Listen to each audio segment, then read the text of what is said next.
Indiana Jones and the Dial of Destiny. Possibly one of the worst movie titles I have ever heard. It is so cheesy. The Dial of Destiny. But this is the new Indiana Jones movie that's coming out, I guess, in about a month. And I don't know about you, but I could care less about this movie. But I wanted to cover it because I thought it was hilarious. Because right here we got 14 critic reviews, tomato meter of 43%.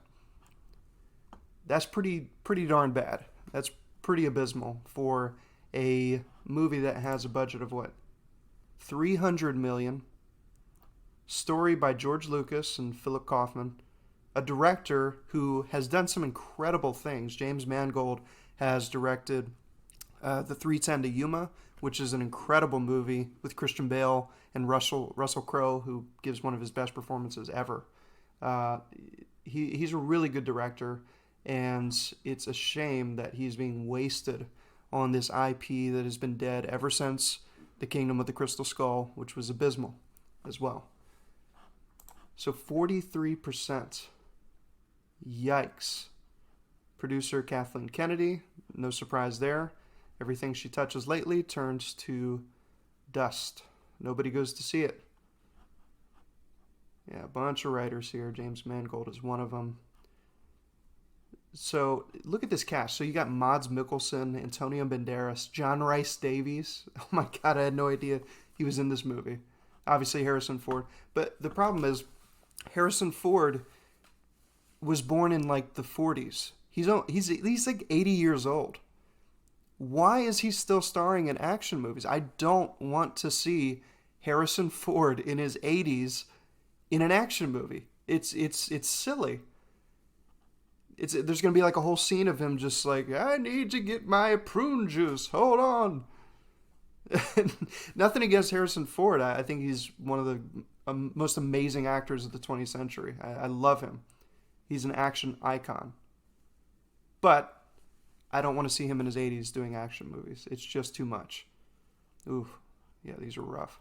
It's an improvement on the execrable, I guess, Crystal Skull, but James Mangold's exhumation of the Spielberg adventure serial is both tame and unnecessary. Yeah, I would have to agree. Here we go. Indiana Jones and the Dial of Destiny is a dutifully eager but ultimately rather joyless piece of nostalgic hokum. Yep, they get you with that nostalgia. They're like, oh, you like Indiana Jones, right? Well, we've got a movie for you featuring an 80-year-old Harrison Ford, slacking a whip at people. One can feel the four credited screenwriters grasping at inspiration and coming up short. What they did manage to make would be perfectly fine as a standalone adventure film starring some other character, but it's not worthy of the whip. Yikes. All right, here's a positive review, top critic, here we go. There's some genuinely moving scenes as we see this fantastic character finally getting ready to hang up his hat for the last time. Thank God. Thanks, Cindy. It's been quite a ride. Yeah, it was quite a ride at the end of the third movie, where it should have ended.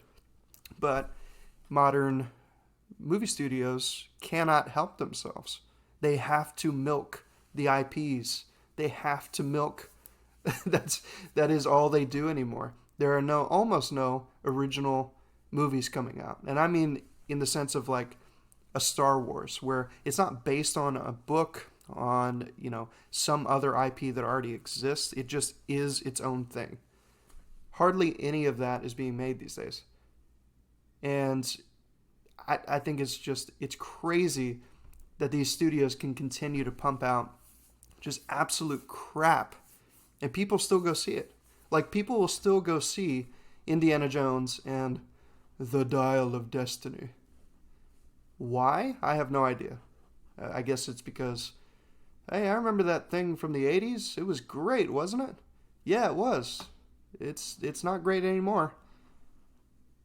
It's too bad. Like James Mangold, he really has done some great stuff. My favorite of his is probably, he did Ford versus Ferrari. Oh man, that's a really good movie. See, like, he's done good stuff. Logan, The Wolverine, which I thought was fun. The 310 to Yuma is probably my favorite by him. Walk the Line, very good. Like, he's a talented director. So the fact that he got dragged into doing in Indiana Jones 5, they must have given him a ton of money. Like that $300 million budget, probably like a third of that went to him so that he would actually do it. Like, who gives you a premise saying, yeah, we're going to have an 80-year-old Harrison Ford, another Indiana Jones movie, and we want you to direct it? I just don't see how you get a good story out of that premise. So for me, the story of Indiana Jones, it ended in the third movie. The Kingdom of the Crystal Skull was bad and insulting, and it shouldn't have been made. Just like this movie. Yeah. $300 million budget. I don't think they'll make it back. Just a guess, but I think they'll make maybe 200 million, and that's not even going to cover budget or marketing. Yeah, so I could be wrong, but I am predicting another huge Lucasfilm bomb. Walt Disney working with Lucasfilm, they're producing it. Yeah, I think it's going to be a bomb, and I think everybody involved should be ashamed of themselves for thinking that this was a good idea. Man, you got such a talented cast, though. Mads Mikkelsen, Harrison Ford, Phoebe Waller-Bridge is awful, so we don't talk about her. Antonio Banderas, John Rhys Davies. Let's see who else we got. James Mangold, yeah. It's basically just a writing team, but yeah, so you got a great cast of actors wasted on an unnecessary and dumb premise starring an 80-year-old Indiana Jones. I just don't see who thought this was a great idea, but I think it's going to backfire, and they're going to be completely, because these people don't learn. They're going to be in awe, like, oh my God, how did it fail? It's an Indiana Jones movie. Well, people don't care anymore. People don't want to see old actors playing action movies if it doesn't make any sense.